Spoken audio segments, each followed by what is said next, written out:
రాష్ట్రంలో కేవలం ఒకవైపు హెడ్లైన్ మేనేజ్మెంట్, మరొక వైపు డెడ్ లైన్లను దాటవేస్తూ ఒక అసమర్థుడి జీవనయాత్ర లాగా రేవంత్ రెడ్డి ప్రభుత్వం యొక్క పరిపాలన కొనసాగుతా ఉంది. 100 రోజుల్లో అన్ని చేస్తాం, 100 రోజుల్లో ప్రజల జీవితాలే మార్చేస్తాం, 6 గ్యారెంటీలు అని సన్నాయి నొక్కులు నొక్కి మొదటి సంవత్సరంలోనే 2 లక్షల ఉద్యోగాలు అని యువతను ఊరించి 2 లక్షల రుణమాఫీ అని చెప్పి రైతులను మభ్యపెట్టి నెలకు 2,500 రూపాయలు అని చెప్పి మహిళా సోదరీమణులకు 100 రోజుల్లోనే అమలు చేస్తామని మాటిచ్చి ఈ రకంగా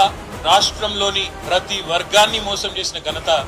అత్యంత స్వల్ప సమయంలోనే కాంగ్రెస్ ప్రభుత్వానికి రేవంత్ రెడ్డి గారికి దక్కుతుంది. ప్రధాన ప్రతిపక్షంగా గౌరవ పెద్దలు తెలంగాణ తొలి ముఖ్యమంత్రి కేసీఆర్ గారి నాయకత్వంలో బీఆర్ఎస్ పార్టీ నాయకులు లేవనెత్తుతున్న ప్రశ్నలకు సమాధానం చెప్పే సత్తా లేక అటెన్షన్ డైవర్షన్ పాలిటిక్స్ లో భాగంగా ఇవాళ ఒక్కొక్కటిగా రేవంత్ రెడ్డి ఆయన తొత్తులు చిల్లర ఎత్తుగడలేస్తూ చిల్లర మాటలు మాట్లాడుతూ బజారు మాటలు మాట్లాడుతూ రాజకీయాలను దిగజార్చి రాజకీయ నాయకులంటేనే ప్రజల్లో ఒక రకమైన అసహ్యం కలిగే విధంగా ఇవాళ చండాలంగా